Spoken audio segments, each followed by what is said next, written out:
couple years ago, I just had this period where I was feeling really bad.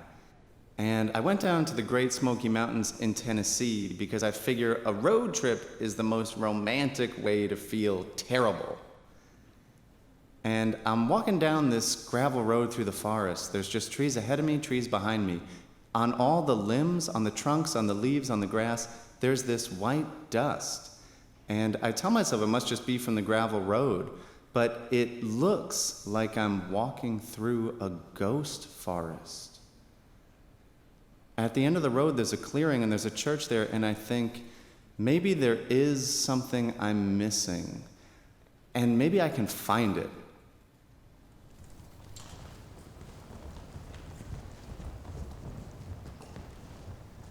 It's just a simple white building, really old, and I walk up the steps, open the door, and go inside. There's a lectern in the back, and I walk up to it, and I touch my hands to each of the pews as I go. There's a Bible that someone has left on the lectern. I pick it up, and I start reading the prayer that they've written on the inside cover. It says, "Thank you." It says, "Can you help me?" And I try to imagine these words floating up into the air, off somewhere that I can't imagine, and being heard. But all I can see are the words.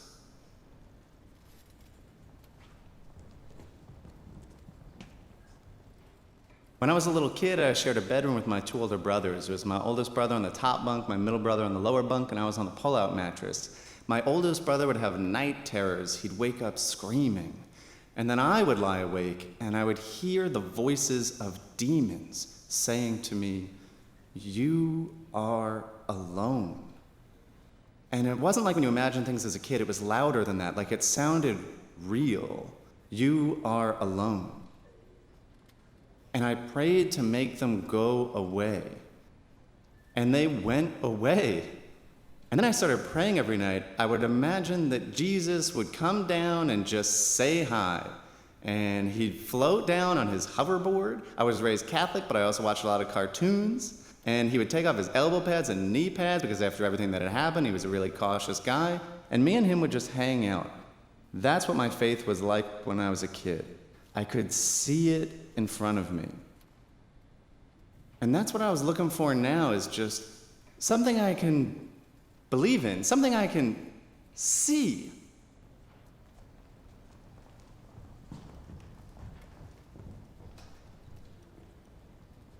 I left that little white church and I went down to my campsite. I had a little tent pitched down by the river.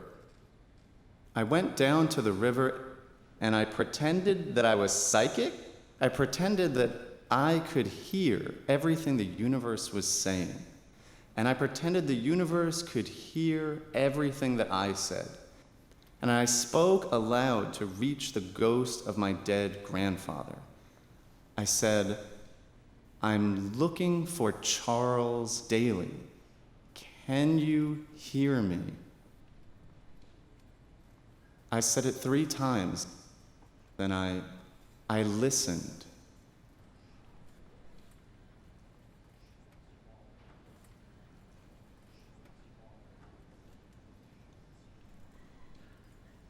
I took off my shoes, I take off my socks. It's a warm night. I put my feet in the water, and the water's cool. This should feel beautiful. This should feel like being alive, you know? I know that. I don't know why I can't feel it. I don't know why I can't feel what I see in front of me. I'm just staring down at the water, and then there's a flash of white all around me. And I look up and it's gone. And then again, there's a flash of white, and I'm looking everywhere, my heart's racing, my heart's caught in my throat, and I can't tell what it is, and it's gone again. And then it flashes again, and I see that it's hundreds of fireflies, all lighting up at the same time, all along the river. And they pulse up, and they quiet down. They're like this great breathing spirit. I find out the next day that this is one of the only places in the world and the only time of year where fireflies synchronize like this. And I just happened to be sitting there right then for it.